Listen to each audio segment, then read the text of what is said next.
Hello and welcome to our review reaction to episode 5 of the Harry and Meghan story. It's late. I'm amazed that I've said it before, do you think they had an argument about whose name should come first, or do they just did it I don't know alphabetically? why you're obsessed about that. Does it get to you at all that they call each other H and M? Hennies and Maurits. H and M? Hennies. Oh, Henny. What's it called? Hennies and what? Maurits. Is that his name? I find the H and M bit a little bit irritating. Yeah, but only in the way that when other couples look into other couples' lives, everything would be irritating. A kiss, a moment. Yeah, but I think they should call each other H and M privately and not necessarily in a show. They should just call each other Harry and But Meghan. you call me Nads in front of people. I'm sure a lot of True. people think, oh God, Okay. why does he call her Nads when her name's Nadia? It's so Okay. annoying. Well, I listened to this episode driving back. You watched it, so we watched it. Well, I didn't watch it. We listened and watched separately. I thought this was even more dramatic than episode 4. Yeah, I mean, it's sensational, some of the things that were said. yeah. Do we want to move through them chronologically? Yeah. So one of the first things was that Meghan talked about reaching out to the Queen about advice to do with her dad. And there was the whole discussion around her writing a letter, wasn't it?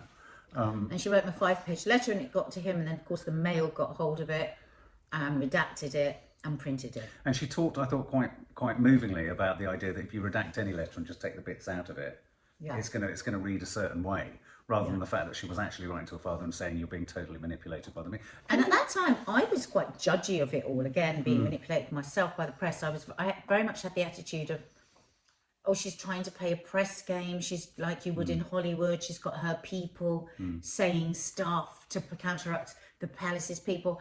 And then today I thought, I would have done exactly the fucking same, actually. I would have done exactly the same. Yeah. Because they were all truths or half-truths and untruths.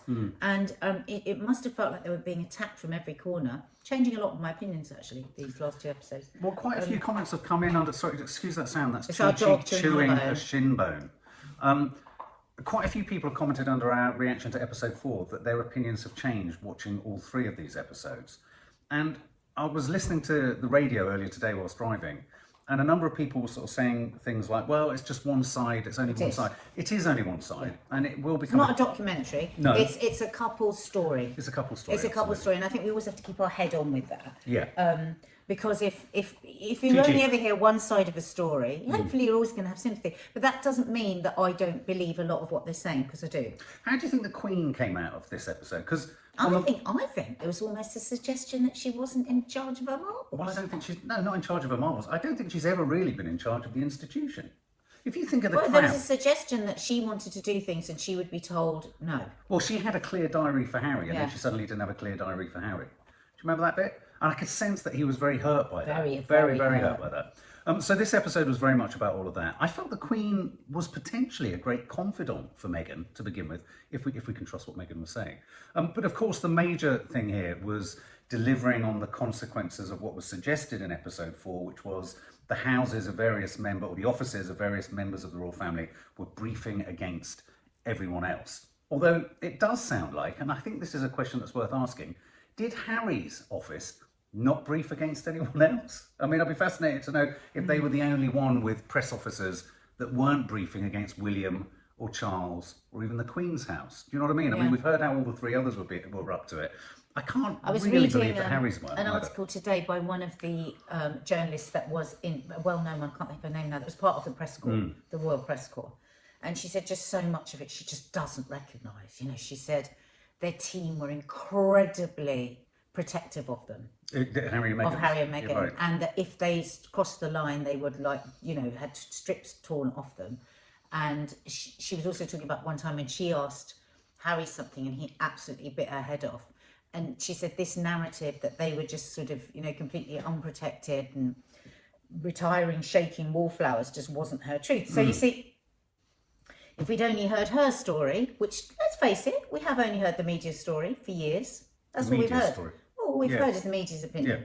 That Harry used to be jolly and lovely and then he wasn't anymore when Meghan got... No, you know, and it was a great line when he said, I wanted to go. She didn't want to go. Yeah. Why? I really, really hate the misogyny around this. I've always hated this thing where Meghan is just manipulating him, and And she made an interesting comment though, where she also said he was already moving in that direction, Yeah. and maybe it's it's not a coincidence that he fell into the path, if you like, of someone else that would facilitate Yeah, that. I think that we choose people on subliminal levels yeah. for all kinds of things, and I think he probably saw something in her, not consciously, that was going to do.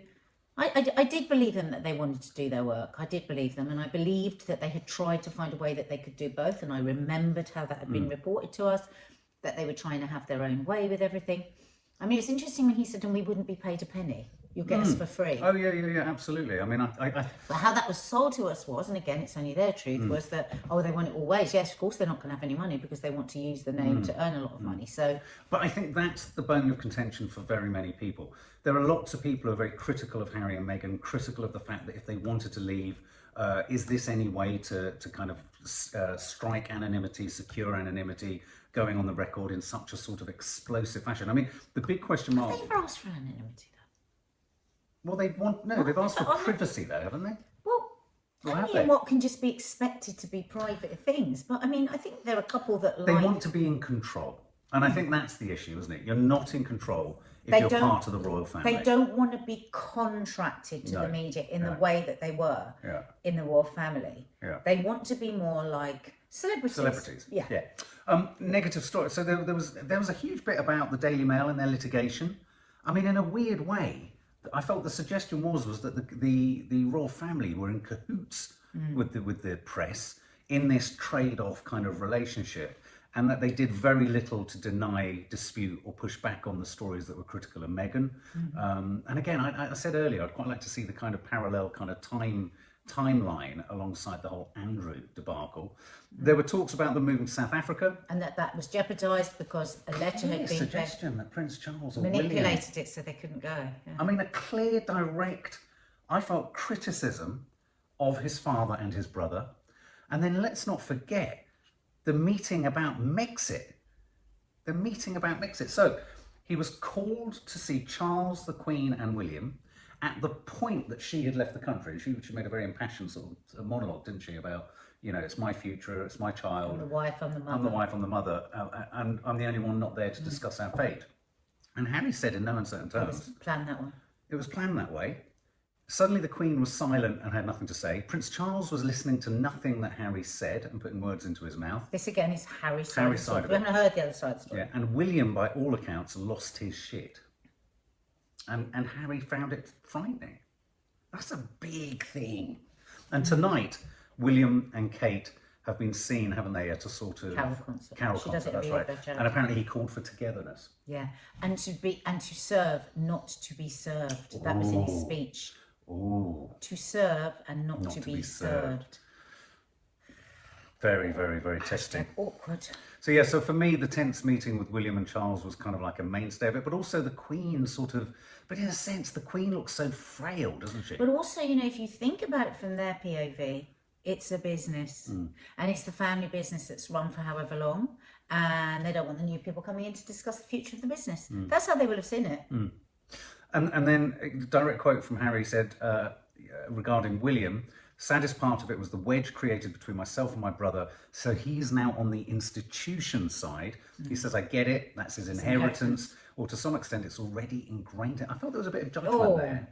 I felt there was a bit bitter. I mean, to what extent can anyone, even Harry, fully know how much of a personal sacrifice it is to William? Well, of within course. his William soul? has half the choices that Harry has. Yeah, and I mean, we have no And of way of course it's comprehending. ingrained in him. That's how they carry on the lineage. Yeah. And then there was this sort of confusion around this story, wasn't there? Around a joint statement put out in both Harry and William's name to suggest that they hadn't fallen out. Was that right? And Harry was furious because he said he had never been asked about that statement. Which was clearly a suggestion that they had fallen out. I mean, he's saying yes. No, he had said they'd fallen out. Yeah. He told the story of falling out, and then later, as he was on his way home, he couldn't believe that a statement was put out saying they hadn't fallen out. Exactly. And then we moved into the whole social media trolling thing. And I think when we got to the social media... This was also the episode where he said, I realised then they were prepared to lie for William, but not to tell the truth for us. Very, very, and very that was the fair turning point when and actually Meghan said that the litigation against the Mail was everything. It was the end of everything. Is that interesting? So that fight with the Mail, she says, was the breaking point. And isn't that something? Well, why the fuck does that paper have such a fucking stranglehold on this country? I don't know. Because it's no coincidence that the Daily Mail was a huge part so of their obviously downfall. manipulate. They're so obviously manipulative, and they're such troll igniters. And so the final All the part stuff of this, about the trolls that they found out as well. The sister having 11 accounts as I a mean, troll. Samantha Markle, she had accounts. And arranged trolling, you know, what bots? No, they weren't bots. Well, no. The problem was they weren't just bots. normal people, Yeah. and got them so angry. And actually, I felt moved to tears when so did Meghan I. was talking about they wanted to kill me. They wanted to put down my son. That was one of the lies, wasn't it? Put down, you know, you can't not have any sympathy for that. No, I agree. I mean, you really can't. I mean, to be trolled to that, or to be trolled at all, but to be trolled in waves like that, I totally believe she was scared. Like she was saying, to put out that kind of hate into the world. And then that to be fueled by the papers. And it's like Harry said, to have the trolls is bad enough, but then when it's given some sort of validation by bad newspaper, by bad journalists, it's just too much. Yeah, and then we had their move to Canada. We had Which was so beautiful, wasn't it? so I didn't get to see it. And But there's I mean, been a lot over time about them making Security- a fuss about their security personnel. And I thought that was very interesting, the story you told me. You said Meghan had said they won't remove our security. Well, they're terrified. Terrified. Yeah, and they got given 3 weeks' notice. Yeah. And to have people on your drive and coming up to your window when you've had all those death threats. And yet we're supposed to think that she's just being a madam for being scared. Yeah. And also the other thing, I know a number of people have said, oh, there are all sorts of reports in South Africa that actually she was being temperamental and this, that and the other. How much of that, now we know that the houses were briefing against each other all the time, how much of that could have been briefed? And that we will never know, the because point we've is only we heard will one ne- side of the story. Yeah, we will never get to the bottom of that, and that's a fact. But I just thought it was... Come across like that. I thought everything I was worried these 3 episodes weren't going to be, it's become. I think they put some meat on the bones. He's clearly, popped William and his father directly into the crosshairs, and he said, this is what happened, this is what happened, and this is what happened. I mean... They're saying, though, that the royal journalists are saying, this has not caused anything. This hasn't caused an earthquake within the royal family. The royal family will brush themselves down and move on. They'll be hurt, they'll be upset, but she said it will be more like a... And they won't respond. And they will not respond. There's not enough for them to respond. No. There's no legal action to be taken. They will say nothing. Well, of course, we'll be Well, I watching... suppose Meghan and Harry kind of knew that, because that's what they were told all along, not to say anything. Well, I'll tell you what it leads me to think, is that whatever comes out in episode 6, and we will do a review of episode 6 too at some point tomorrow, I wonder what the hell he's got left to say in the book. There's going to have to be something held back for the book. I think it'd be more about his time in the army. Do you? Yeah. You don't think he's going to hold some rather juicy bits back? I really don't know. I have to say, one thing I am surprised by is whilst on the one hand it's delivering in a sense what it suggested it was going to deliver, Which was to tell the story which of was what to tell the happened. story of what happened and in relation to the royals. And I think it really did, about them trying this thing, trying that thing, offering to do it this way, story being leaked, then they couldn't do it. I mean, there was a lot of explanation in there. Yeah, and also what surprised me is I don't feel it's been done in a particularly sensationalist fashion either. I think it's been done in quite a sort of considered way. Very meaningful talking heads from, admittedly, friends, people who used to work for their foundation, a couple of journalists in there too. I just think, they've given context. I'm talking documentary making here. They've leapt out from the narrative to give us a little bit more historical context, and they've leapt back into the story of their relationship. It hasn't been too gloopy, these last 2 episodes, which I think is quite good, because whenever we go to the footage of them playing or They've whatever... taken some of the cupcake stuff out. Yeah, it is a bit toe curling. So yeah, For us, but it won't be for Americans. It's a very British thing, isn't it? Yeah, They it do get is. a bit funny about But I've sentiment. definitely been moved towards them more. Not that I And was I necessarily think directly that, away and from I them, but I've believe been that moved they're towards in them. love, which I always thought before he was Yeah. punching above his weight a bit with her. Yeah, But yeah, I agree. yeah, Well, there you go, guys. Okay. Tell us your thoughts underneath. yeah.